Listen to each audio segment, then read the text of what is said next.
Atlantis. Legenda kota yang hilang ini muncul ribuan tahun yang lalu.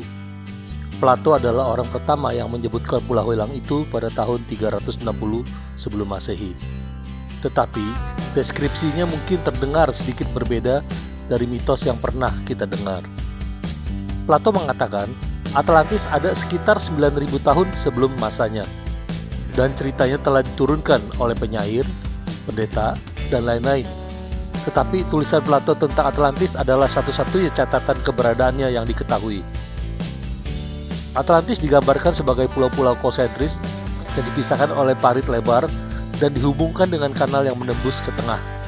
Tempat yang subur berisi emas, perak, dan logam mulia lainnya, serta mendukung melimpahnya satwa liar langka dan eksotis. Ada ibu kota besar di Pulau Tengah. Menurut Profesor Arkeologi Ken Feder, Plato mengatakan bahwa Atlantis lebih unggul dalam hal teknologi. Tetapi secara moral, mereka kalah dan menggunakan kekuatan mereka untuk kejahatan, mencoba mengambil alih dunia. Untungnya, sekelompok Athena kuno mampu mengalahkan Atlantis, meskipun mereka kalah jumlah.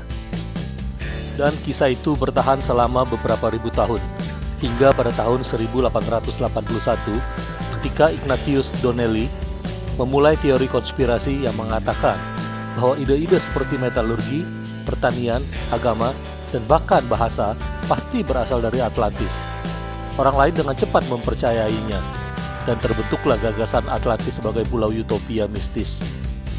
Penjelajah samudra Robert Ballard, penjelajah di dalam National Geographic, mengatakan legenda Atlantis adalah legenda yang logis, karena banjir dahsyat dan ledakan vulkanik telah terjadi sepanjang sejarah, termasuk satu peristiwa yang memiliki kemiripan dengan kisah hancuran Atlantis.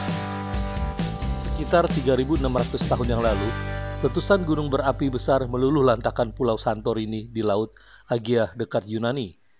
Pada saat itu, masyarakat Minoa yang sangat maju tinggal di Santorini. Peradaban Minoan menghilang secara tiba-tiba pada waktu yang hampir bersamaan dengan letusan gunung berapi. Tapi, Ballard tidak menganggap Santorini sebagai Atlantis, karena waktu letusan di pulau itu tidak bertepatan dengan saat Plato mengatakan Atlantis hancur. Banyak orang yang telah mencari Atlantis selama beberapa dekade, dengan puluhan situs yang mungkin diajukan. Meskipun Plato mengatakan dengan sangat jelas bahwa Atlantis berada di Samudra Atlantik, tetapi tidak ada yang benar-benar menemukannya.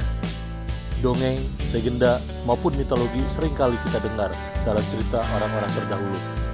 Meskipun begitu, tak sedikit orang yang mempercayainya dan mencoba untuk membuktikan tempat-tempat legenda tersebut. Atlantis di Laut Jawa.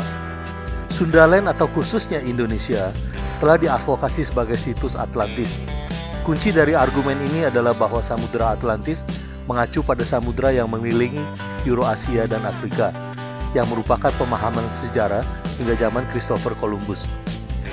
Pendukung gagasan ini mengklaim bahwa penduduk asli Sundaland yang melarikan diri dari air yang naik atau ledakan vulkanik akhirnya memiliki kontak dengan orang Mesir kuno, yang kemudian meneruskan cerita tersebut ke Plato, yang mendapatkan beberapa tetapi tidak semua detailnya benar, termasuk lokasi dan periode waktu. Kaitan pertama yang disarankan antara Atlantis dan Indonesia datang dari teosofis terkemuka Charles Webster Leadbeater dalam sebuah buklet The Occult History of Java yang diterbitkan pada tahun 1951. Seorang polimath Amerika, William Lauritsen, dan sekitar waktu yang sama, Aricio Nunes dos Santos juga membuat hipotesis Sundaland yang dikenal secara internasional.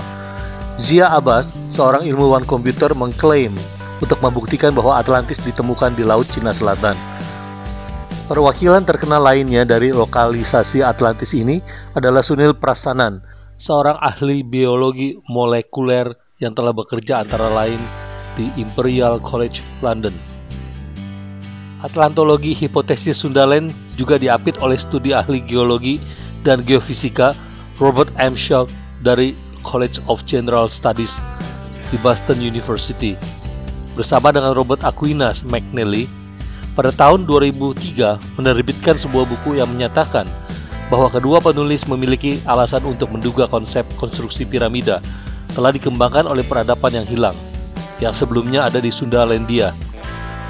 Pada tahun 2013, ikut pula ahli geologi Indonesia, Dani Hilman Natawijaya, setelah penemuannya bahwa Gunung Padang di Provinsi Cianjur, Jawa Barat, telah dibawa oleh manusia dalam bentuk piramida sekitar 13.000 tahun yang lalu. Adopsi Atlantis semakin besar sejak Indonesia saat ini berada.